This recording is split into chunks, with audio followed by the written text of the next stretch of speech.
What's up, everybody? Welcome to Podcast Now. I'm Alex, and in this video, I want to talk about why I'm getting Halo Infinite, and you should too. So this is part of my series where I do this stuff. I talk about a game or a movie leading into it releasing, and I talk about, whether I'm getting it, whether I'm not, whether I'm on the fence. And this could be one, and since I started this, which isn't all that long ago, one of the easiest ones to talk about in terms of one way or the other, right? Either fully out rejecting something or embracing it. And the reason I say, so easy is a couple things. Number one, the multiplayer is free for everybody. You know what I mean? It's a free for all, but it's free for everybody, and there's really no reason why somebody who has a device, any kind of device that can play Halo Infinite shouldn't, get the multiplayer, right? There's zero barrier of entry. The multiplayer looks phenomenal from everything I've seen. Now, granted, and by the way, this is very transparent. I'm not a fanboy of anything. These are just my honest thoughts of what's going on, and you can watch any of the past videos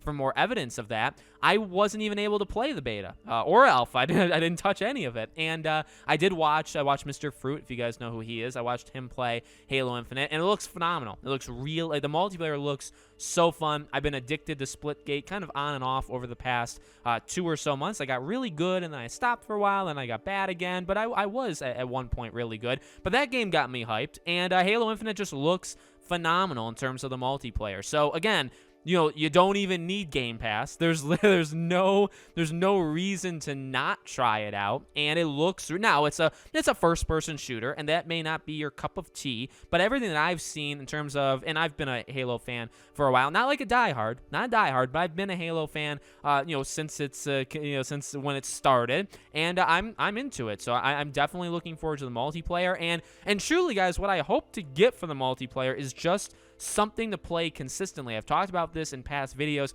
even like with Forza Horizon, I said this, where all I want is a multiplayer game to add to my group of multiplayer games where I just kind of keep them in my storage, where if I'm having a day where I don't want to do a single player thing, I just want to play some multiplayer, I have a list. It used to be like For Honor. Rocket League has been a mainstay ever since it came out. Rocket League has always been installed on my PlayStation, so I'll play that if I'm just looking for multiplayer. Splitgate has become, that for me. But there'll be those games where I just kind of, I'll play them. Obviously, Halo Infinite, I intend to play a lot, the first maybe month or so that it's out, but I want it to have that everlasting effect, which I think it will, because that's the point of it, is to last a very, very long time, years, where I can just pick it up and play it whenever. It satisfies that multiplayer urge that I may have, and I guess a first-person shooter urge. So that's the first part of it, right? But multiplayer is only one half, and I will say this, to be critical of Halo, sadly only one half, because there really should be more to it,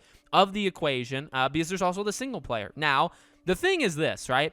And it does get a little messy here, and I would understand people being maybe even violently against it under the right circumstance, because in a way, Halo Infinite's story, if you're not doing it on Game Pass, which I don't know why you wouldn't, that's something that's you just have to explain it to me, but if you're not doing it on Game Pass, you would in turn be spending $60 on its story, just on the single player. I don't think that's good enough reason to buy it, personally. Yet again, the flip side of the coin is the Game Pass thing. Now, again, I am no shill. I don't do that automated Twitter message where it's like, Game Pass gives you this, this, and this, and you should buy Game Pass. Even though half of those are joking, I don't like really any of them. I'm not here to sell you on Game Pass. But what I am here to tell you is I have Game Pass, and I like it quite a bit. And I mean, and again, the point is this: no matter even anything else I said, it's free on Game Pass. So you pay, obviously, I'm paying monthly for Game Pass, but you get the single player for free. So again, I would argue, and it's why, even for Forza Horizon, I said why I'm getting Forza, not necessarily buying it, because truth be told, I'm not buying Forza. I'm not buying Halo Infinite. I'm buying Game Pass monthly, and they're giving this to me. So again, for me, zero barrier of entry. That's the thing. Ultimately, that's the thing. And maybe that's a weakness with Xbox games. Maybe that's a weakness with Halo. But again, that's up for you to decide. And truly, where I sit right now, sitting in my little corner of my living room, I don't care.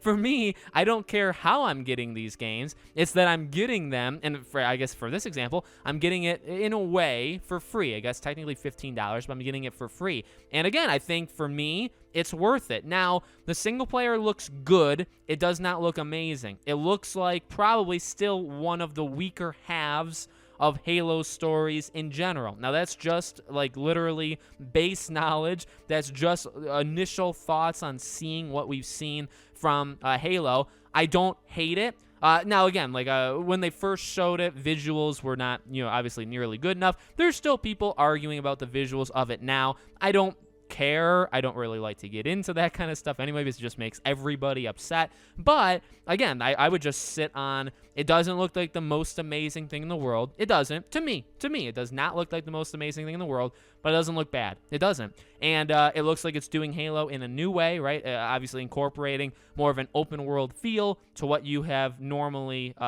gotten from a Halo game. Fine. It's an experiment, and again, it goes back to the price. 0 barrier of entry for me, maybe for others. Obviously, a lot of people, millions of people, have Game Pass, and that's the thing too, guys. I mean, honestly, I will say, no matter what you think about Sony v. Microsoft or Halo or whatever, I mean, I think the strategy is actually kind of a smart one, right? Because like the multiplayer is designed to last a long time, so just give it to everybody for free. I mean, you literally need nothing to play it. Now, how do you make money from that? Good question. That's where microtransactions, that's where like season passes, and we'll have to monitor how they do that stuff, because if it's like predatory or if it's just annoying, like you gotta call that stuff out, because that stuff is just not okay. But it doesn't seem like it's all that bad right now. But again, we gotta keep our eyes on it, so that's fine. And then the single player, yeah, again, if there's no Game Pass, you don't have Game Pass, it's $60. Obviously, you could say that's how they're making a lot of money, but I would argue there's not going to be nearly as many people that get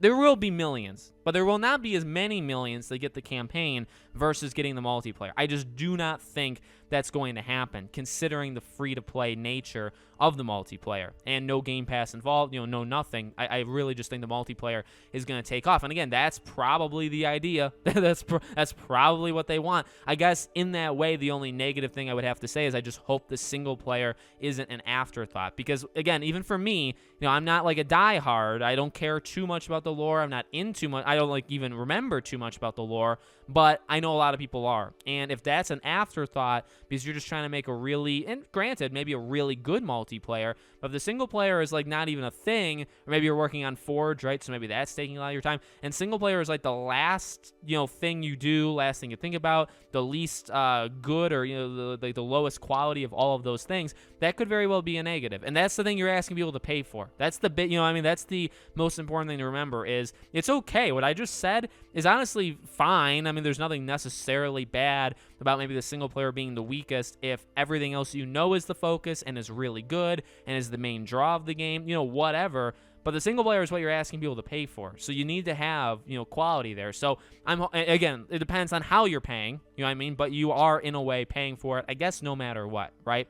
So, we'll see. But again, I would say to me, the easy, I mean, and I know maybe people will, disagree, or maybe people will hate on the idea or hate on the video title or whatever. But I mean, I guess to sum it up, that it literally is just you're getting all of this stuff for nothing, for no cost, depending on your situation. And there's really, again, it's a game that's been around forever. The multiplayer looks better. I would say that the multiplayer does look better than ever. I don't know how it feels, but I can, I guess infer on what other people have said or what I've seen from other people. And then the single player is 50-50. I'm hoping it's good. I'm not really expecting it to be all that amazing. And then if it is, that'll surprise me. That's a good thing.